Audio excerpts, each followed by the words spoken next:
हम सब दवाओं पर लिखी एक्सपायरी डेट देखते हैं, लेकिन क्या हमने कभी सोचा है कि ये तारीख तय कैसे होती है? ये कोई लॉटरी नंबर नहीं है, बल्कि इसके पीछे एक बहुत ही गहरी, सख्त और वैश्विक वैज्ञानिक प्रक्रिया छिपी हुई है। बिल्कुल।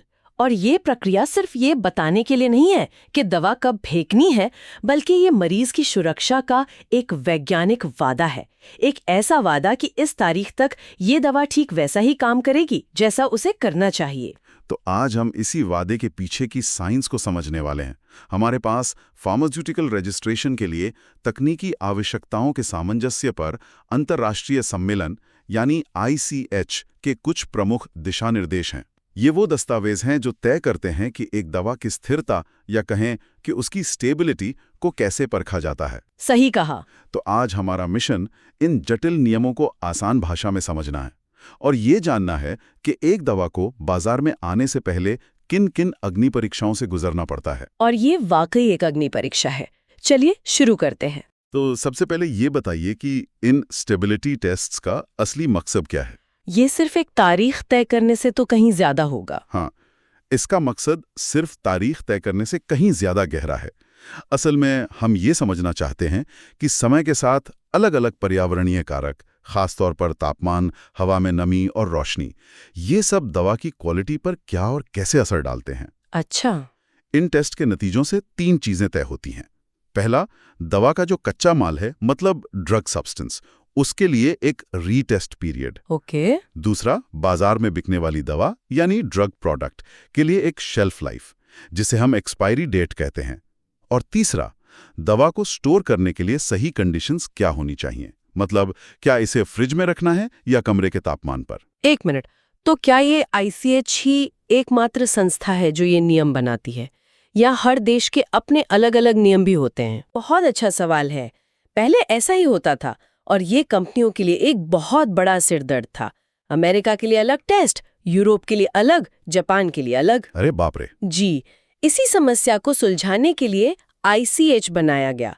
इसकी एक गाइडलाइन है Q1AR2, जिसे आप एक तरह से पेरेंट गाइडलाइन कह सकती हैं। अच्छा, पेरेंट गाइडलाइन। हाँ, इसका सबसे बड़ा लक्ष्य यही है कि इन 3 बड़े बाजारों यूरोप, जापान और अमेरिका, जिन्हें तकनीकी भाषा में क्लाइमेटिक जोन I और II कहते हैं, इनमें से किसी भी एक जगह किया गया स्टेबिलिटी टेस्ट बाकी जगहों पर भी मान्य हो। अच्छा, तो ये एक तरह का one test accepted every way system है।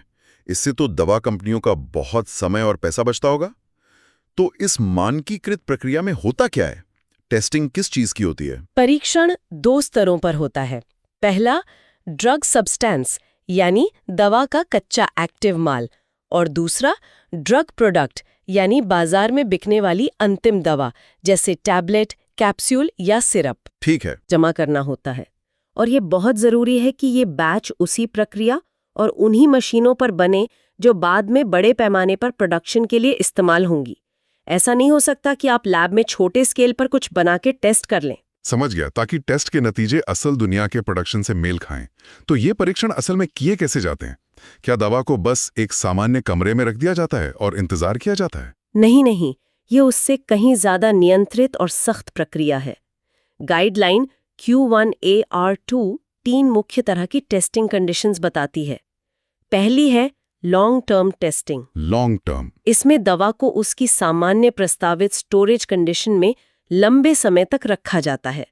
आमतौर पर ये 25 डिग्री सेल्सियस तापमान और 60% रिलेटिव ह्यूमिडिटी होती है, और ये परीक्षण कम से कम 12 महीने तक तो चलता ही है। ठीक है, तो लॉन्ग टर्म टेस्टिंग तो एक तरह से दवा की सामान्य जिंदगी को देखने जैसा है, लेकिन इसमें तो सालों लग जाएंगे। किसी नई दवा को बाजार में लाने के लिए कंपनियां इतना लंबा इंतजार तो नहीं कर सकती। क्या इसका कोई शॉर्टकट है? आपने बिल्कुल सही नब्ज पकड़ी है, और इसी के लिए दूसरी तरह की टेस्टिंग है, जिसे एक्सेलरेटेड टेस्टिंग कहते हैं। Accelerated testing? हाँ, यहाँ शॉर्टकट का मतलब है दवा पर जानबूझकर तनाव डालना। मतलब दवा को एक तरह से टॉर्चर चेंबर में रखा जाता है, ये देखने के लिए कि वो कितनी मजबूत है। आप कह सकते हैं। हम वैज्ञानिक भाषा में इसे स्ट्रेस डालना कहते हैं, लेकिन आपका नजरिया ज्यादा मजेदार है। इसमें दवा को 6 महीने के लिए बहुत मुश्किल परिस्थितियों में रखा जाता है, जैसे 40 डिग्री सेल्सियस तापमान और 75% रिलेटिव ह्यूमिडिटी। 40 डिग्री? जी, ये बहुत गर्म और नमी वाला माहौल होता है। इसका मकसद ये देखना है कि दवा समय से पहले कितनी जल्दी और किस तरह से खराब होती है। इस डेटा से हम उसकी लंबी अवधि की स्थिरता का एक वैज्ञानिक अनुमान लगा सकते हैं। और एक तीसरी टेस्टिंग भी थी। हाँ, तीसरी है इंटरमीडिएट टेस्टिंग। ये हमेशा नहीं की जाती। ये एक तरह का बैकअप प्लान है। अगर एक्सेलरेटेड टेस्टिंग के दौरान दवा में कोई महत्वपूर्ण परिवर्तन यानी सिग्निफिकेंट चेंज दिखाई देता है, तब ये टेस्टिंग करनी पड़ती है। अच्छा। इसकी कंडीशंस लॉन्ग टर्म और एक्सेलरेटेड के बीच की होती हैं, यानी 30 डिग्री सेल्सियस और 65% रिलेटिव ह्यूमिडिटी। यहाँ पर ये महत्वपूर्ण परिवर्तन शब्द बड़ा दिलचस्प है। फार्मा की दुनिया में इसका क्या मतलब है? क्या दवा का रंग थोड़ा बदल जाना भी महत्वपूर्ण माना जाएगा? इसका एक बहुत ही स्पष्ट और गणितीय मतलब है। दिशा निर्देशों के अनुसार सिग्निफिकेंट चेंज का मतलब है दवा का असर यानी उसकी पोटेंसी में शुरुआती मात्रा से 5% की कमी आ जाना। 5%? जी। या दवा में कोई अशुद्धता, जिसे हम डिग्रेडेशन प्रोडक्ट कहते हैं, उसका अपनी तय सीमा से ज्यादा हो जाना। या फिर दवा के भौतिक गुणों जैसे उसका रंग, घुलने की क्षमता या उसका आकार में कोई ऐसा बदलाव आना जो अस्वीकार्य हो। तो हाँ, अगर दवा का रंग बदलना उसकी क्वालिटी पर असर डालता है तो उसे भी महत्वपूर्ण माना जाएगा। ये तो बहुत सटीक है। अच्छा, एक और बात दिमाग में आ रही है। हम देखते हैं कि कुछ दवाओं की बोतलें गहरे भूरे रंग की होती हैं, शायद इसलिए कि उन पर रोशनी ना पड़े। तो क्या रोशनी के असर को भी परखा जाता है? बेहतरीन सवाल, और इसका जवाब है हाँ, बिल्कुल। रोशनी के प्रभाव को जांचने के लिए एक पूरी तरह से अलग और विशेष परीक्षण होता है, जिसे फोटो स्टेबिलिटी टेस्टिंग कहते हैं। इसके लिए एक अलग गाइडलाइन Q1B भी है। तो ये कैसे होता है? क्या दवा को बस धूप में रख देते हैं? नहीं, उससे कहीं ज्यादा वैज्ञानिक तरीके से। इस परीक्षण में दवा के सैंपल को एक विशेष चेंबर में नियंत्रित तरीके से रोशनी के संपर्क में लाया जाता है। मानक ये है कि दवा को कम से कम 1.2 मिलियन लक्स घंटे की विजिबल लाइट। 1.2 मिलियन? हाँ, और साथ ही 200 वॉट घंटे प्रति वर्ग मीटर की नियर अल्ट्रावायलेट मतलब UVA ऊर्जा के संपर्क में लाया जाए। ये तो काफी तकनीकी लग रहा है। इसका मकसद क्या है? इसका मकसद मानकीकरण है, और यह मानकीकरण का स्तर इतना गहरा है कि प्रकाश की मात्रा को सटीक रूप से मापने के लिए भी एक तयशुदा रासायनिक प्रक्रिया का इस्तेमाल किया जा सकता है।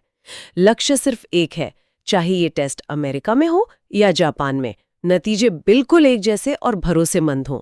हर छोटी से छोटी चीज को नियंत्रित किया जाता है ताकि कोई भी कंपनी ये ना कह सके कि हमारे यहाँ तो रोशनी अलग थी। वाकई कमाल है। लेकिन अब एक व्यवहारिक सवाल पर आते हैं। मान लीजिए किसी कंपनी की एक ही दवा 3 अलग अलग डोज में आती हैं, जैसे 50 mg, 75 mg और 100 mg, और ये तीनों डोज 3 अलग अलग आकार की बोतलों में भी आती हैं, छोटी, मध्यम और बड़ी। तो क्या उस कंपनी को इन सभी 9 कॉम्बिनेशंस का सालों तक अलग अलग परीक्षण करना होगा? ये तो बहुत बड़ा और खर्चीला काम लगता है। आपने एक बहुत ही आम और बड़ी समस्या की ओर इशारा किया है, और यहीं पर कुशल स्टडी डिजाइन काम आते हैं। ICH ने इसके लिए भी समाधान दिया है।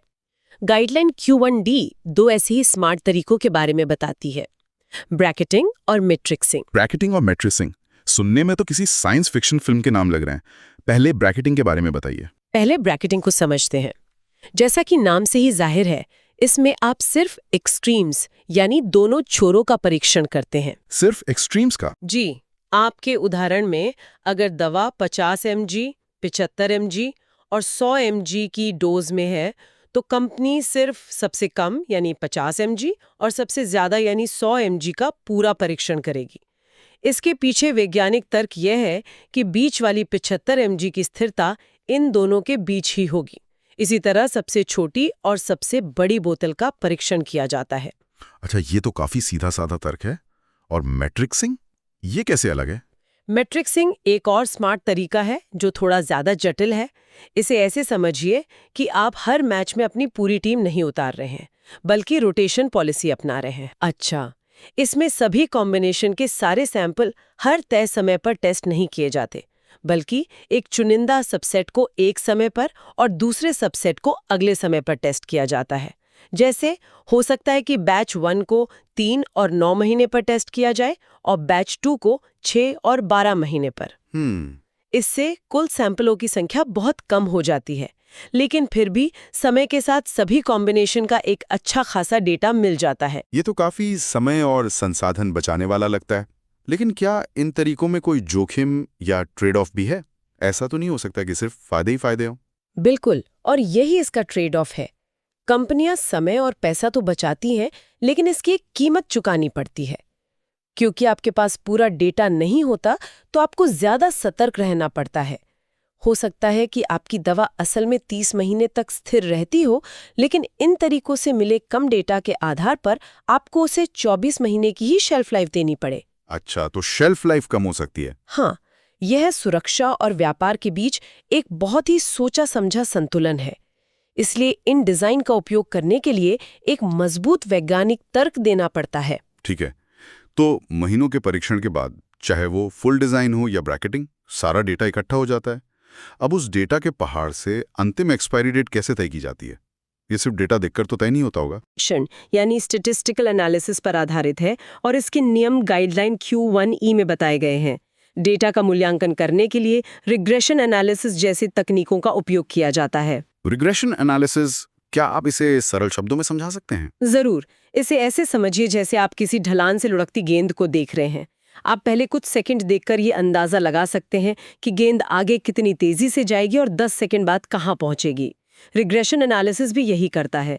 ये शुरुआती डेटा पॉइंट्स को देखकर दवा की गुणवत्ता में गिरावट की ढलान या ट्रेंड को पकड़ता है और फिर उसी आधार पर भविष्य का अनुमान लगाता है कि दवा अपनी तय सीमा, मान लीजिए 95% पोटेंसी से नीचे कब चली जाएगी। और फिर उस ट्रेंड लाइन से तारीख कैसे निकलती है? यहीं पर सबसे महत्वपूर्ण सिद्धांत आता है। अंतिम तारीख तय करने के लिए सिर्फ औसत गिरावट को नहीं देखा जाता।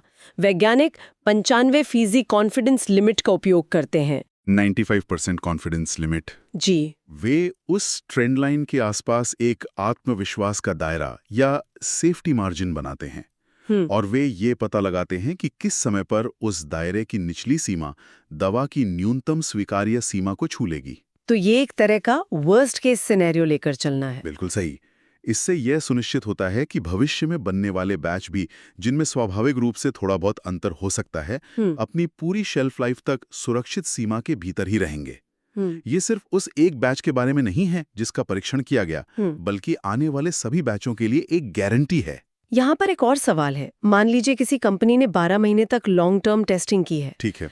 क्या वे इस डेटा के आधार पर 12 महीने से ज्यादा की शेल्फ लाइफ मांग सकते हैं, जैसे 24 महीने? हाँ, कुछ शर्तों के साथ ऐसा कर सकते हैं और इसे एक्स्ट्रापोलेशन कहते हैं।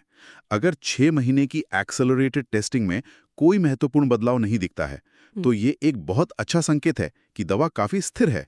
अच्छा, इसमें कंपनियां 12 महीने के लॉन्ग टर्म डेटा के आधार पर 24 महीने तक की शेल्फ लाइफ का प्रस्ताव रख सकती है। तो इसका कोई नियम है या ये बस एक अंदाजा है? नहीं, इसका भी एक नियम है। नियम ये है कि आप परीक्षण अवधि को 2 गुना तक बढ़ा सकते हैं, लेकिन ये विस्तार परीक्षण अवधि से 12 महीने से ज्यादा नहीं होना चाहिए। मतलब 12 महीने के डेटा पर आप अधिकतम 24 महीने मांग सकते हैं। 12 + 12? जी, अगर आपके पास 18 महीने का डेटा है तो आप अधिकतम 30 महीने 18 + 12 मांग सकते हैं, 36 नहीं। हालांकि ये एक अस्थायी शेल्फ लाइफ होती है। कंपनियों को ये वादा करना पड़ता है कि वे लॉन्ग टर्म टेस्टिंग जारी रखेंगे और बाद में वास्तविक डेटा से इसे सत्यापित करेंगे। ये सुनने में तो बहुत प्रभावशाली है, लेकिन क्या ये प्रक्रिया हमेशा काम करती है? क्या कभी ऐसा हुआ है कि इन सभी परीक्षणों के बावजूद कोई दवा बाजार में फेल हो गई हो? ऐसे मामले बहुत दुर्लभ है, लेकिन हाँ, कभी-कभी अप्रत्याशित समस्याएं सामने आ सकती हैं। इसीलिए एक बार दवा बाजार में आ जाने के बाद भी कंपनियां ऑनगोइंग स्टेबिलिटी प्रोग्राम चलाती हैं। वे हर साल प्रोडक्शन के कुछ बैच को स्टेबिलिटी चेंबर में रखती हैं ताकि ये सुनिश्चित हो सके कि दवा अपनी पूरी शेल्फ लाइफ तक सही बनी हुई है। ये एक लगातार चलने वाली निगरानी प्रक्रिया है। तो अगली बार जब कोई दवा पर एक्सपायरी डेट देखेगा तो उसे पता होगा कि उस एक तारीख के पीछे सालों का कठोर परीक्षण, दवाओं के लिए बनाए गए torture chamber, smart study design और जटिल सांख्यिकीय विश्लेषण छिपा है। यह सिर्फ एक तारीख नहीं, बल्कि गुणवत्ता और सुरक्षा का एक वैज्ञानिक वादा है। बिल्कुल सही कहा। ये ICH दिशा निर्देश इस बात का एक जेता जागता प्रमाण है कि मरीजों की सुरक्षा को कितनी गंभीरता से लिया जाता है। ये एक सामंजस्यपूर्ण वैश्विक प्रयास है जो ये सुनिश्चित करता है कि दवाएं, चाहे वे दुनिया में कहीं भी बने या बिकें, उच्चतम वैज्ञानिक मानकों पर खरी उतरें। यह विज्ञान और वैश्विक सहयोग की एक खूबसूरत मिसाल है। आज की इस गहरी चर्चा को समाप्त करने से पहले हमारे श्रोताओं के लिए एक विचार छोड़ जाते हैं। हमने आज जिन दिशा निर्देशों पर बात की वे मुख्य रूप से क्लाइमेटिक जोन I और I2 यानी यूरोप, अमेरिका और जापान जैसे ठंडे और कम नमी वाले क्षेत्रों के लिए हैं। जरा सोचिए, उन दवाओं के लिए क्या अतिरिक्त चुनौतियां और परीक्षण संबंधी विचार होंगे जो विशेष रूप से क्लाइमेटिक जोन 4 यानी भारत जैसे गर्म और बहुत नमी वाले देशों के लिए डिजाइन की गई हैं। इन दवाओं को तो और भी ज्यादा सख्त परिस्थितियों का सामना करना पड़ता है। क्या उनके लिए 40 डिग्री सेल्सियस की एक्सेलरेटेड कंडीशन काफी है या हमें इससे भी आगे सोचने की जरूरत है? यह एक ऐसा सवाल है जो हमें इस विषय की एक और गहरी परत के बारे में सोचने पर मजबूर करता है।